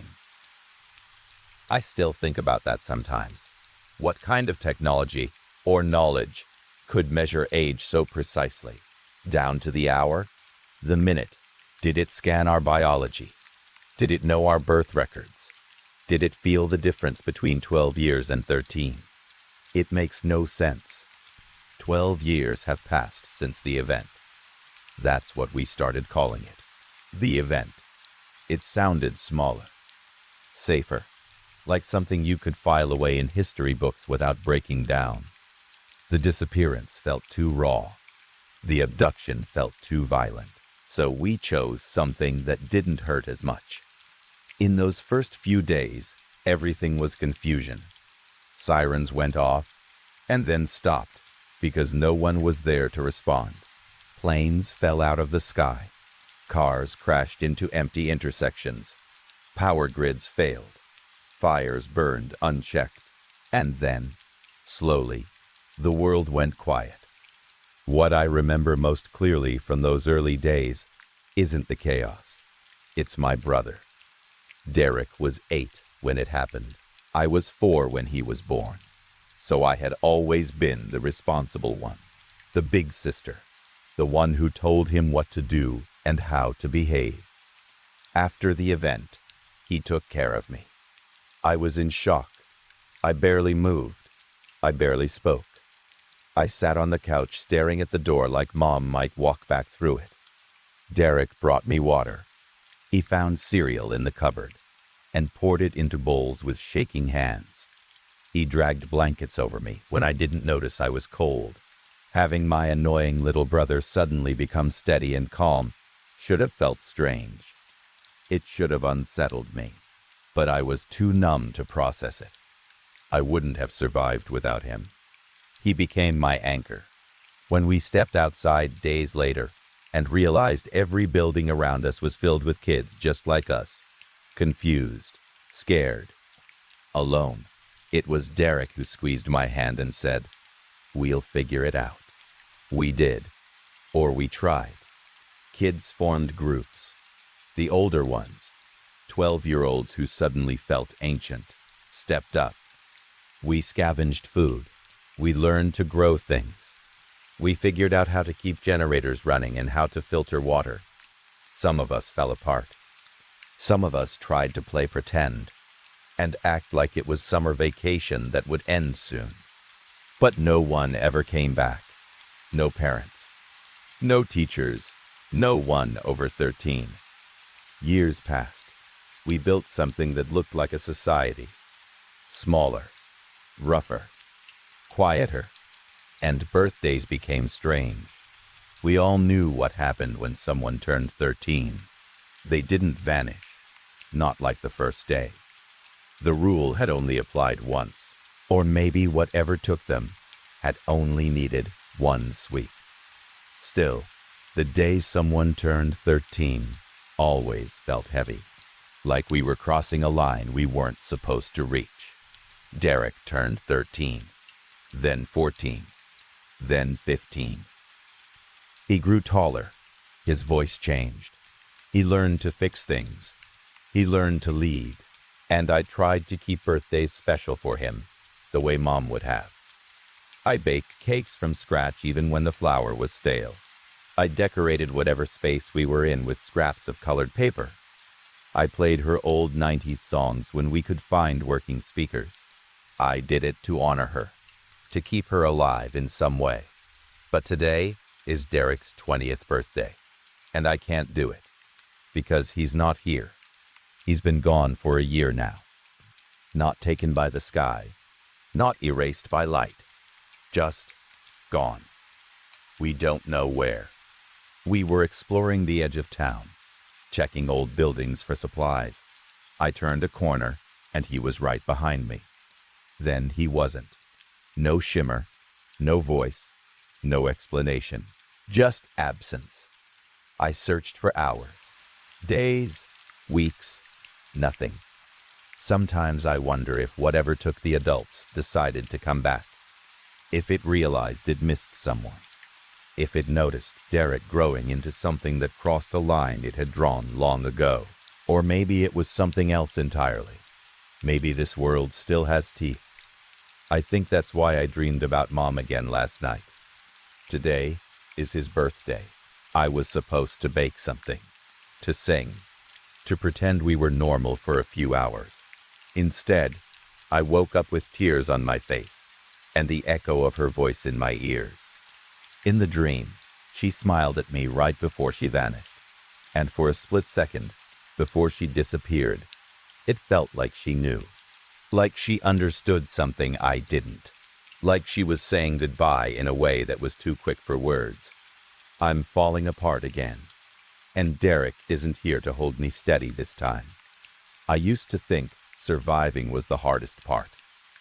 Now, I think it's remembering, and knowing that, no matter how many years pass, I'll always be 12 years old in that apartment, watching the mop fall to the floor and waiting for someone to come back.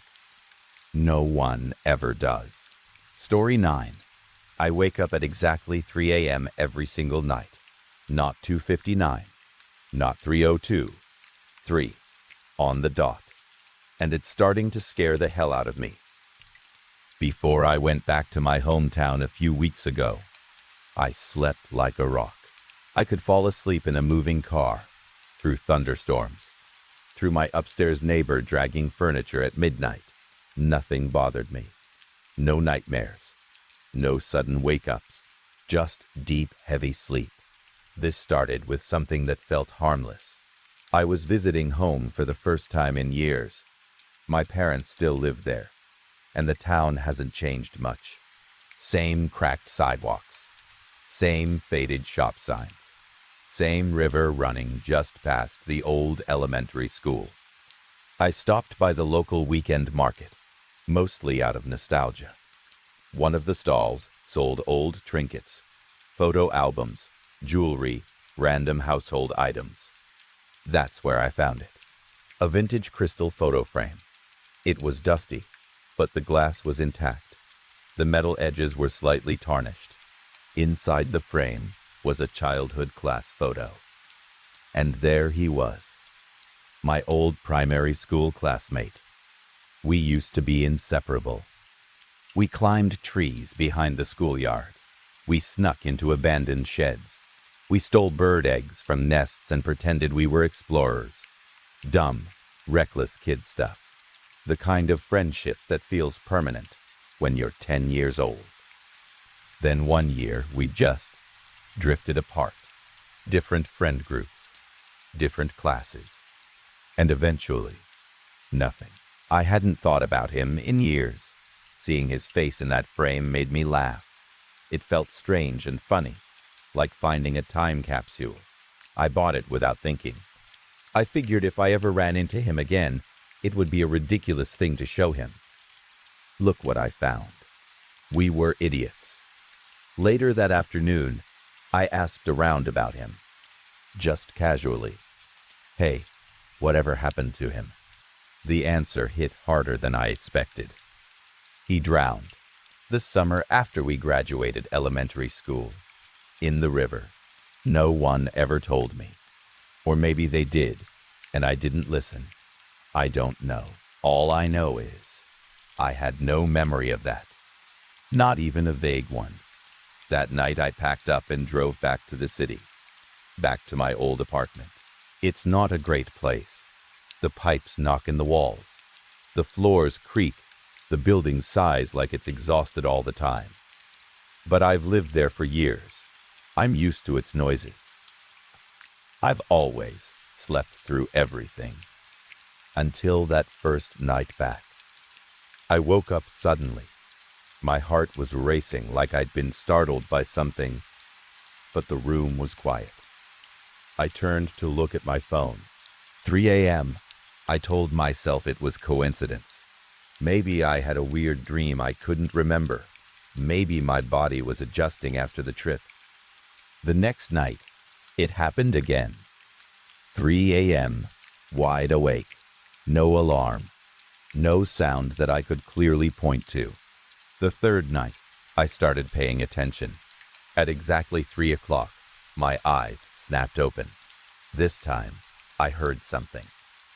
A faint rustling in the pipes, like something shifting through them.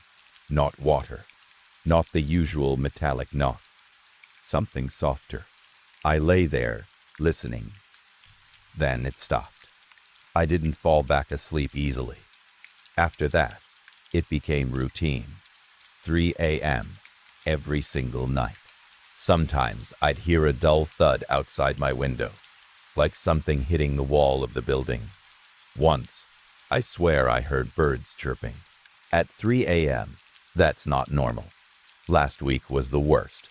I woke up as usual, groggy and annoyed. I rolled out of bed and walked toward the bathroom. Halfway down the hall, I heard it. A heavy thud from under my bed, not from the wall, not from the ceiling, from beneath the mattress. My entire body went cold. I froze in place, listening. Nothing. I didn't check. I didn't look. Instead, I backed out of my bedroom slowly, closed the door, and went into the living room. My hands were shaking as I texted a friend. Something's in my apartment. He came around 5 a.m., and he didn't come alone. He brought the police. They searched everything. Under the bed, in the closet, in the kitchen cabinets, even in the vents. Nothing. Just a few old storage boxes under my bed. Probably a rat, the officer said casually. Old buildings get them. They left politely, but I knew it wasn't a rat. There were no droppings, no chew marks, no smell. Later that morning, when the light made everything feel less threatening, I opened the boxes myself. Mostly old notebooks. Some books from college. Random junk I hadn't thrown away. And then I found something I didn't expect. An old childhood diary. It had a small combination lock on it. I don't remember owning it. I don't remember writing in it. I don't remember the code. Since finding it, things have gotten worse. The noises are louder now. 3 a.m. like clockwork. Sometimes the pipes scream instead of knock. Sometimes the thud under the bed comes twice. My head feels like it's splitting open some mornings. My friend begged me to see a psychiatrist. Just talk to someone, he said. Stress can do weird things. I laughed it off. Blamed the apartment. Blamed lack of sleep. There's no history of mental illness in my family, I told him. He looked like he wanted to say something, but he didn't. I stopped going out as much. I'm exhausted all the time. Depressed. Snapping at people for no reason. My lease isn't up for another month, and I can't afford to lose the deposit. So I stay. Then last weekend, my mom called. I had just fallen asleep around 6 a.m. after another 3 o'clock wake-up. The phone ringing felt like a drill in my skull. I answered, irritated. I'm so tired, I told her. This apartment is driving me insane. I wake up at 3 o'clock every night. Something's wrong with it. If it's that bad, she said gently, just come home. I will, I said. Lease is almost up. I joked about my friend thinking I was losing my mind. Funny, right? No one in our family is like that. There was silence. A long one. What's wrong? I asked. Her voice changed. Do you really not remember anything? Remember what? My vision blurred slightly. A heavy fog rolled through my head, like I was falling asleep while still standing. Then her voice sharpened. It twisted It didn't sound like her anymore. It sounded wrong. I pulled the phone away from my ear. The pipes in the walls screamed. Not knocked. Screamed. Another thud came from under my bed. Outside, birds began screeching all at once, like something had startled them in the dark. "Mom," I whispered, "what are you talking about?" Silence. Then a different voice came through the phone. Small, thin, a little boy's voice. "How could you forget me?" My blood turned to ice. It was him, my childhood classmate, the one who drowned. I stared at the faint white glow near my window. It wasn't the street light. It wasn't car headlights. It was growing, slowly at first, then faster. It filled the corner of the room, then the walls, then the ceiling. The phone slipped from my hand. The pipes howled. The thudding under the bed became rhythmic, like something trying to push upward. The white light kept expanding until there was nothing else left to see. And just before it swallowed everything, I felt something shift inside my head, like a door unlocking, like a memory trying to claw its way back. I think that's what scares me the most.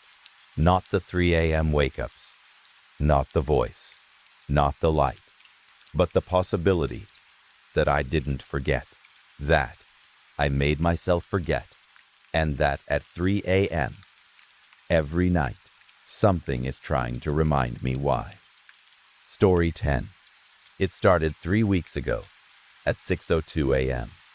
My alarm was set for 6:15, but at exactly 6:02, my eyes opened. Not slowly, not the way you drift up from sleep. They snapped open like something had pulled me awake. The first thing I noticed was the silence. It wasn't normal morning quiet. It was wrong quiet. No cars passing outside. No pipes shifting in the walls. Not even the faint hum of the refrigerator in the kitchen. It felt like the world had been muted.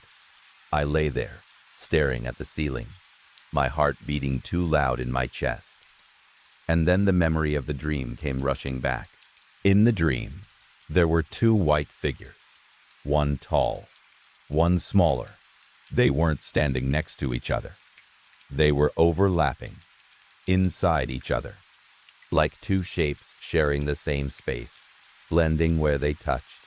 There were no clean lines, no edges, no clear boundary where one ended and the other began. They had no faces, but I knew they were looking at me, and in the dream I knew what they were called, the peaceful visitors. I don't know how I knew that. No one said it out loud. There were no voices, but the name was there, like a label burned into the air. In the dream, I wasn't afraid. I felt something else, a deep, heavy calm, the kind of calm that wraps around your brain and smooths every sharp thought. Then I woke up, and the calm vanished so fast it hurt, like something had been ripped out of my head. The first day, I told 3 people about the dream. I laughed about it at work. Weird sleep paralysis stuff. I said, probably stress. That same day, I saw something in a reflection. I was in the bathroom at the office, washing my hands.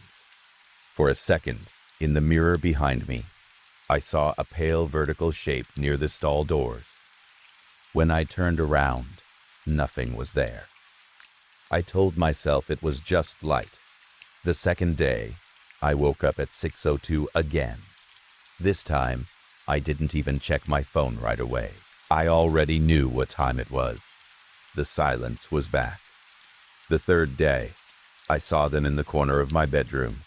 Not fully, not clearly, just 2 faint distortions where the light should have been. Tall and small, blending together like overlapping shadows. And something inside me changed. It wasn't dramatic at first. My anxiety faded. I've always had a low hum of anxiety running through me, constant background noise. That day, it felt lower, quieter. I thought maybe I was finally relaxing. Then my anger started to dull. Little things that would normally irritate me just didn't. I felt smoother, softer, less reactive. By the third week, my restlessness was gone too. I stopped fidgeting, stopped pacing, stopped overthinking. You think you're becoming calmer, but you're actually becoming less. That's what I understand now. When my girlfriend told me she had the same dream, something in my chest cracked open. We were lying in bed one night. I hadn't mentioned the figures to her in days. I didn't want to sound crazy. She rolled toward me and said, "I had the strangest dream last night." My stomach tightened. "Two white figures?" I asked before I could stop myself. She froze. "How did you know?" "They didn't have faces," she said slowly, "but they were looking at me, and I knew what they were called." I didn't answer. "They were peaceful," she whispered. When they were there, my head went quiet, for the first time ever. That sentence scared me more than anything else, because I knew exactly what she meant. That silence is addictive. The last night we were together, I woke up at 6:01. I watched the seconds tick forward on my phone. At 6:02, the air changed. It thickened, like the room had filled with invisible water. She turned her head toward the corner of the room. I didn't want to look, but my eyes moved on their own. They were clearer this time. The tall one almost touched the ceiling. The smaller one was pressed into its chest, but not fully. It slid downward like liquid light, pooling and reshaping. They weren't white anymore. They were absence.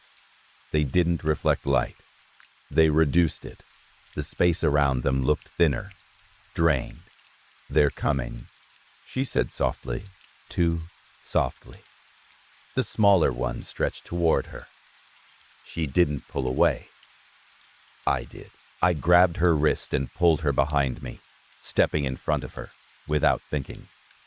The smaller shape touched my chest. The moment it did, everything inside me went silent. No anxiety, no fear, no anger, no thoughts racing, just stillness, perfect stillness. For one terrible, seductive second, it felt like relief. That's the danger. Because you want it again. I understood in that instant why my girlfriend hadn't moved away, why she had whispered instead of screamed. Because it feels good. It feels like all the noise that makes you human has been switched off. Then it withdrew. The silence cracked. The world rushed back in. My heart pounded. My ears rang. She was staring at me like I'd pulled her from something beautiful. "I was almost there," she said quietly. We didn't sleep after that. She left the next day. Not dramatically, not angrily, just left. Said she needed space, said something felt wrong. I still wake up at 6:02 every morning. They're always there now. But there aren't just two figures anymore. There's one tall, one small, and something forming between them. Me, not fully merged, not yet. When I resist, it hurts. My head pounds like there's pressure behind my eyes. My ears ring with a thin electric whine. After 6:02, time feels slower, like it's dragging itself forward reluctantly. I avoid mirrors, because sometimes, in reflections, I see a third density forming, my shape, but thinner, less defined, like I've been partially erased. They whisper the same thing every morning. "You're tired." They're not wrong. I am tired. Tired of thinking, tired of worrying, tired of feeling too much. But not like this, not by dissolving. I won't stop speaking, even if it's just to myself. I won't let myself become quiet, because that calm isn't human. It isn't peace. It's subtraction. If you've been waking up at 6:02 lately, if you've seen two pale shapes in reflections, if your anxiety has suddenly softened in a way that feels too clean, don't trust it. Don't trust the silence they offer. Because if one morning you wake up and your mind is completely empty, no noise, no fear, no thoughts at all, that isn't relief, that's removal. I'm still here, still resisting, but every morning there's less of me. And I know that one day, at exactly 6:02 a.m., something will stand at the edge of your room, very gently, one tall, one small, and something that used to be me. Story 11. I reviewed the file on a Tuesday. I remember the day clearly because the building was quieter than usual, and someone had left a window open at the end of the hall. A thin draft moved through the corridor, lifting the edge of a stack of papers on the reception desk every few minutes. It was the kind of small detail that sticks in your mind when you don't yet know you're looking at something that will matter. The case had been forwarded to me without much context. The subject line was neutral. The summary page was efficient. A foodborne cluster, pre-packaged salad mix, 11 confirmed cases, 2 hospitalizations, suspected Listeria monocytogenes, based on symptom onset and distribution pattern.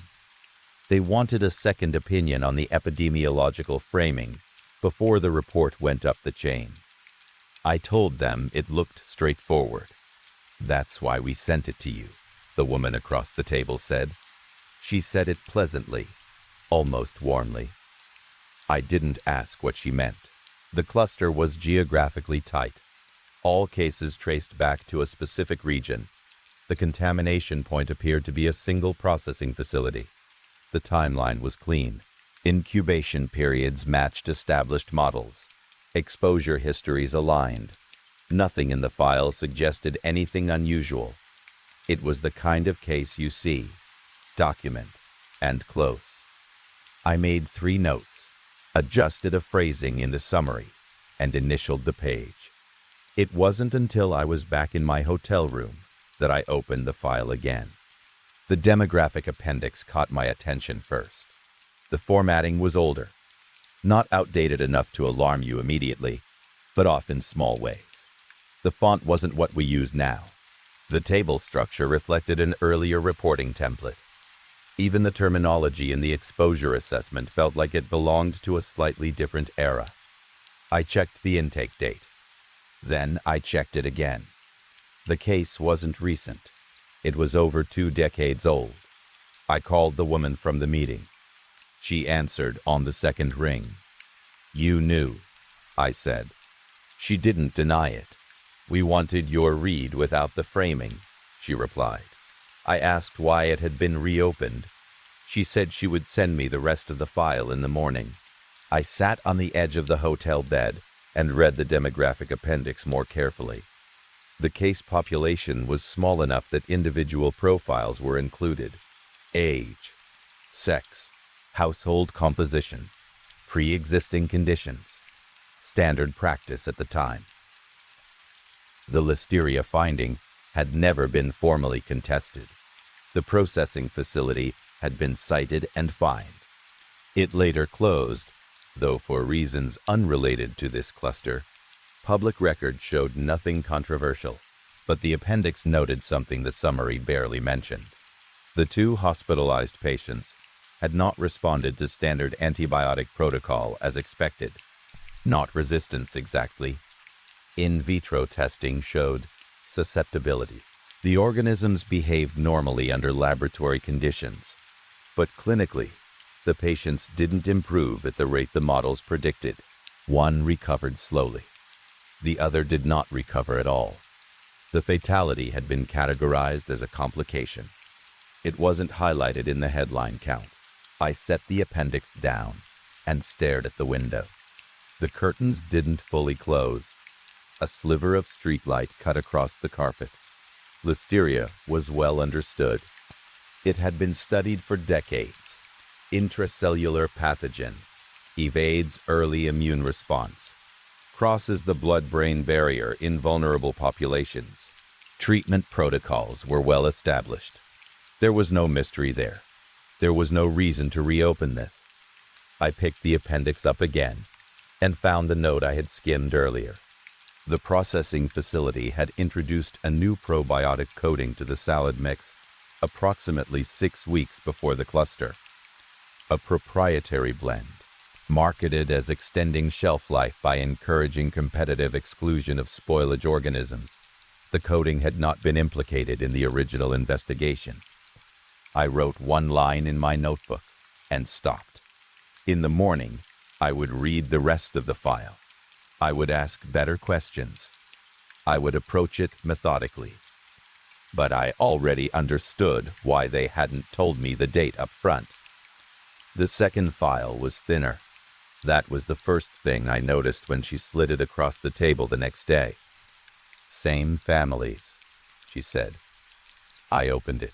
The colorectal cancer diagnosis rate in the descendant cohort was elevated. Not dramatically at first glance, but high enough that I immediately checked the methodology. Sample size, selection bias, surveillance bias. Families already flagged tend to undergo more screening, which can inflate detection rates. The methodology held. The elevation was real. How far down the line? I asked. 3 generations confirmed, she said. Possibly 4. I continued reading. The nitrite finding had come almost by accident. One patient presented with symptoms that didn't fit the cancer progression neatly. Headaches, fatigue, a faint bluish tint in the nail beds, documented by a nurse who almost didn't note it. Methemoglobinemia, mild, subclinical, but measurable. Dietary review found nothing unusual. No excessive cured meats. No contaminated well water. No industrial exposure. The nitrite was endogenous, coming from inside. His microbiome, I said. She nodded. Gut bacteria producing nitrite isn't abnormal. The nitrogen cycle operates in the human digestive tract just as it does in soil. Low-level nitrification is part of the background ecosystem. It's expected. What wasn't expected was the concentration. The appendix included comparative panels. The cohort's gut nitrite levels plotted against the general population baseline. The cohort consistently ran higher. Not drastically, but consistently. The probiotic coating, I said. That's one hypothesis, she replied. I looked back at the original file. A proprietary microbial blend introduced 6 weeks before the cluster, designed to reshape the microbial environment of food ingested, passing through the digestive tract, possibly colonizing. Horizontal gene transfer in gut populations is far more dynamic than most people outside the field appreciate. Bacteria exchange genetic material rapidly. A strain, engineered or selected for enhanced nitrite metabolism, introduced into the gut ecosystem, could share sequences with resident populations over time. And if colonization passed from parent to child, through shared environments, skin contact, early life microbial exposure, the timeline might stretch across generations. It wasn't neat, but it was plausible. Has anyone sequenced the cohort microbiome against archived cultures from the facility? I asked. That's why you're here, she said. The cancer mechanism wasn't obscure once you framed it around chronic nitrite elevation, long-term methylation disruption, incremental mutagenic pressure, colorectal epithelium exposed over decades. The literature linking nitrites and colorectal cancer was old and controversial. Confounders made it difficult to isolate causality. If the source wasn't dietary nitrite, but microbial overproduction, the framework shifted. I wrote one question in my notes. Is the probiotic strain still in use? I didn't ask it aloud. After submitting my summary under restricted review, I kept looking. At first, it felt like professional diligence. Literature searches, journal alerts, cross-referencing older datasets. There were scattered papers over the past 20 years, noting unusual nitrifying activity in human gut samples. None had drawn strong conclusions. Funding dried up. Research pivoted elsewhere. I began layering timelines. The widespread introduction of engineered nitrogen-fixing strains into commercial agriculture. Rapid adoption. Yield benefits. Risk assessments focused on soil ecology, not downstream human exposure. Not on what colonizes. 3 independent research groups had flagged increased horizontal gene transfer activity in human gut microbiomes over the last 2 decades. None had connected it to agricultural sources. The genomic data took longer to process.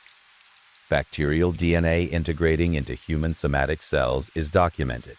Rare, generally clinically insignificant, but deeper sequencing datasets, not designed to search for integration events, showed fragments of microbial sequences present in germline tissue. Heritable, not universal, but present. The methylation patterns in the cohort weren't solely from chronic nitrite exposure. Some changes appeared to be responses to regulatory sequences not present in earlier population datasets. The exposure wasn't local. It wasn't a single facility. Engineered nitrifying strains had been introduced into soil systems globally. They were in runoff, in irrigation water, on produced surfaces. We had focused on acute outbreaks because they were visible. The background shift had gone unnoticed, and by the time it was measurable, it was already embedded. There was no clear intervention point. The exposure was ongoing. The integration events had already occurred. The public health model assumes you can isolate a source, interrupt a vector, treat a population. None of those conditions applied cleanly here. I wrote out the implications once in a document I never saved. Then I closed it. The seats were in the shade. My daughter had arranged them that way because she knows I won't complain about the sun, even if it's uncomfortable. Her husband held a hot dog and wasn't eating it. The nitrites alone, he said. My daughter glanced at me. Dad worked in food safety, she said. It was easier than explaining. He turned to me expectantly. I told him it wasn't the hot dog he should be concerned about. My daughter laughed. Are you seriously defending a hot dog? I told her I wasn't defending anything.